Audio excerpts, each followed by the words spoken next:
To a champion that he has had huge success on, this supportive style mid laner, and it really looks quite scary next to the likes of that Skarner. Yeah, so there's the movement speed off of that. Of course, the fact that he would go towards Ardent Sensor, which means the AD carry, there are more options of what SMLZ can pick up. Last split, we've seen a lot of Twitch, not so much this split. I wonder if that's what he's going to go towards, just because it seems like Rogue Warriors already have a very strong mid lane that they can pick up for themselves. Karma's usually had some very strong laning phases, and they have the opportunity to go towards, of course, a counter pick for Mouse. So if that's the case, they don't necessarily have to think about having priority in the bottom side of the map. So a late game scale and carry like the Twitch may be vain, but that's not an SMLZ special. That they can go towards this. It's nice. It's nice to see that he can have that option in the second phase. Yeah, this is absolutely fascinating to see how BLG are running through this draft phase. They're almost completely ignoring the bottom lane outside of that Kog'Maw ban and the priority towards Xayah Rakan. Oh. So SMLZ locking in Jinx for the first time here in the LPL. And of course, she got a few changes. We're going to be talking about that once we get into the game itself, of course. Getting attack speed onto her Q, which means that if you rank it up, of course, you get a little bit stronger in laning phase on rank up. That's nice to see. That being said, already thinking about what BLG going to immediately turn towards what they've banned, which is a Cho'Gath and Sion, all tough laning phases for a Vladimir.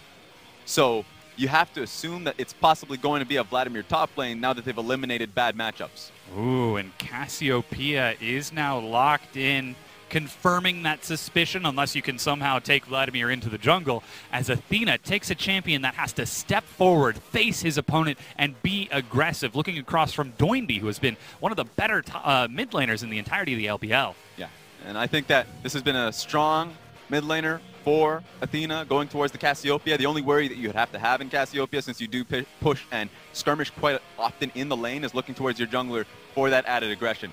I think both SKS and Athena have had very strong synergy so far this split. That's been a worry for Athena in the previous splits when they've been putting in jungler after jungler after jungler. Flawless was one person who was in that rotation. Now it seems like SKS and Athena have enough confidence to be able to run the Cassiopeia a little bit more often. Especially with the likes of that Jax, it's much easier to follow up. But in answer, that is Mouse taking Gangplank in the top lane. Last pick, red side. It falls all the way down, but still a huge presence rate here in the LPL. And Mouse is no slouch in the top lane, as these two previous former teammates, but perhaps a lapse in the communication for Rogue Warriors, because the bottom lane from BLG are here first. They're actually fighting over it. They turn and engage, blowing everything they have and getting first blood.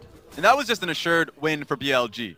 It was strong control for them to look towards blue buff, but there was no... going to secure the Rift Herald, but they decide to target Athena instead. He's got flash and heal, backs it up, but a barrel and the cannon barrage prevents an immediate escape. Rocket narrowly misses. It's Amazing J joins the fight. 1v3, Protobelt's in, but he's got no one there to help him. Road is racing forward. That's the Abyssal Voyage, but the quickness finds the backline. 5 members. He turns it around for another. Jin Zhao gets in. Now he's going to start firing across, as Amazing J has somehow bought enough time. The damage is so close, but they can't find anyone just yet. Still no kills as Jin Zhao steps forward, has got to back away. Finally, he gets Mouse, but the turnaround from Rhodes, saved by Kahlua. Amazing J healed, and a splash from Kahlua over the wall. Jin Zhao steps forward to chase it down. Amazing J finally locks it down. 2 kills for BLG in a 15-minute 5v5. Gets bad to worse for Rogue Warriors, because that was a good start to the fight. They had the numbers advantage, but they couldn't get the kill fast enough. Still riding their momentum. BLG step forward. Amazing J taking a few turret shots, but that buys enough time for BLG to break down this mid-tier 1 turret, and the map has just become a whole lot more threatening for Rogue Warriors. That was still a really good attempt. We needed Rogue Warriors to see a play at some point. They just didn't want to bleed out for so long. Had Rift Herald been taken away for free, then you already know what the blueprint would have been.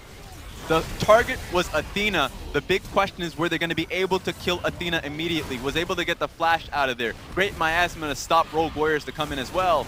And while Amazing J buys for time, look towards the mid lane, because the squad's coming in, and you have Jin Zhao at the flank with Road just essentially doing damage. You would think, well, why doesn't Rogue Warriors just turn on the AD carry? Jin Zhao has ulti. He has a way to disengage from the fight. So it's just within Rogue Warriors' best interest to get the hell out of there. They certainly try. I just realized that Road managed to get 4 people with the likes of that quickness. The extended engage forcing Kahlua away on the backside, and though Rogue Warriors decide to split and quit, try to escape, Jin Zhao is just landing snare after snare. It just shows how straight to be able to deal with him. He just pulls out of there. So there's so much escape from the side of BLG. You're only really looking for Athena, but Athena just has the ability to flash out. And BLG have no patience. Flash from Amazing J kills Doinby. Kahlua on the side is forced to back away, running for the blast cone, and he barely makes it over the wall in time, but Amazing J still forcing Rogue Warriors back as they set their eyes on the Mountain Dragon. Yeah, they're getting desperate. They're looking at their composition's win condition, and it feels way too far off. BLG. They're one auto away from Road. Now they're doing Baron. This is a very aggressive Baron. Amazing J is running linebacker. Flawless has flash over the wall, but Baron is already dead. He flashes to be saved by Kahlua, but Amazing J is on the chase, scares him back. Here's Doinby getting his team in, and this might just be the first death for BLG in the game as Amazing J falls, but absolutely a worth trade as BLG take that Baron. Yeah, finally their over-aggression went towards his build and got the QSS. So once he's able to scale up quite well, if there's one mistake from BLG, he starts snowballing. Ooh, we can see the Predator activated by Rogue Warriors. Still no sign of Amazing J, but he did use that Ghost to try to get there faster. Infernal Dragon is the target. Oh, catches him mid-quickness. Flawless goes in, but Road is already dead. And now this is BLG trying to turn in the engages, and AJ runs straight into Rogue Warriors, who happily kite it back. The Interflame Soul Flare from Doinby allows them to reset their position, but the jungler of Rogue Warriors is dead, and the Dragon was taken by BLG. 70% crit, a hell of a lot. Yeah, Zap going to land onto Athena. You can see SMLZ kiting it out. He's saved by Kahlua, who's going to almost die, but a quick save from Doinby keeps him up. Amazing J has to step on the trap. That's a good Zanyas as the rocket passes through, but AJ finally falls. 26.5 minutes in, and Rogue Warriors find the fight they're looking for. Mouse flashes to help speed up SMLZ, his 1,000th assist in the LPL. And that's all you really need, of course. SMLZ is starting to snowball. That was the biggest worry for me. SMLZ was still farming up while they were still incredibly behind. Jin Zhao trying to save the mid-tier 1. Road is back up, but he manages to get 1, 2, 3 with the quick charm. Not enough to keep them off of the turret. Clouds are hanging right over BLG, and lightning is about to strike as Rogue Warriors rush down the mid lane and take that tier 1 turret. It's getting harder for BLG to respond to this composition with how big of an early game lead they had. Amazing J is behind them, but he's completely separated. Drops himself into the pool, but he's snared. The Zap, but he can't heal himself up. A good stall to get him away from some of this damage, but SMLZ will not be stopped. Road goes in and gets the knockup, but there's no one to follow him, and that will be SMLZ getting a kill. And they're so close to Baron now. The rest of BLG would love to contest this, but the last fight turned out so poorly. I don't know about this one. Rogue Warriors turning on to the Baron.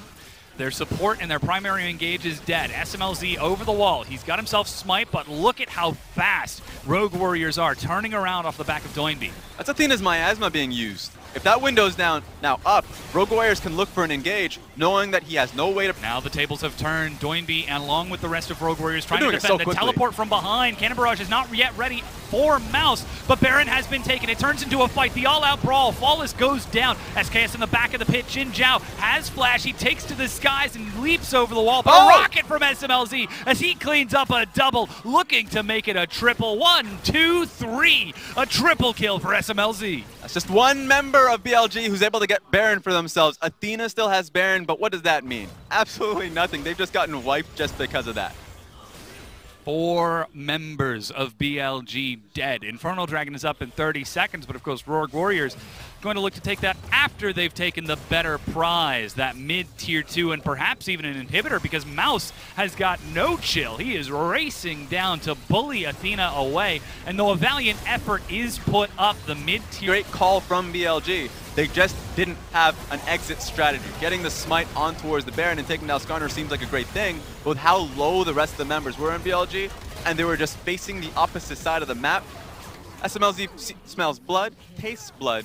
He's able to net himself the triple kill. And you have to imagine... We saw them clear out. Look at the vision control towards Baron currently. Rogue Warriors are just not playing towards that at all. Looking towards the bottom side wave, they've changed the objective not to be towards the vision control on the top side of the map, but towards the tower on the bot side of the map. Oh, Athena steps forward, but uses the red to body block. Flawless on the side has found him.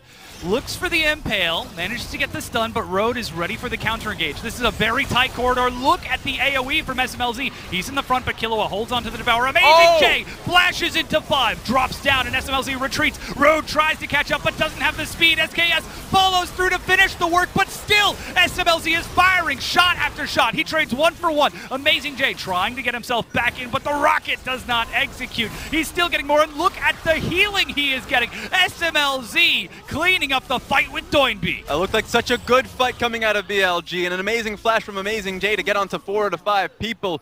But SMLZ was kiting out perfectly, and Killua, at a clutch moment, gets the swallow onto his carry.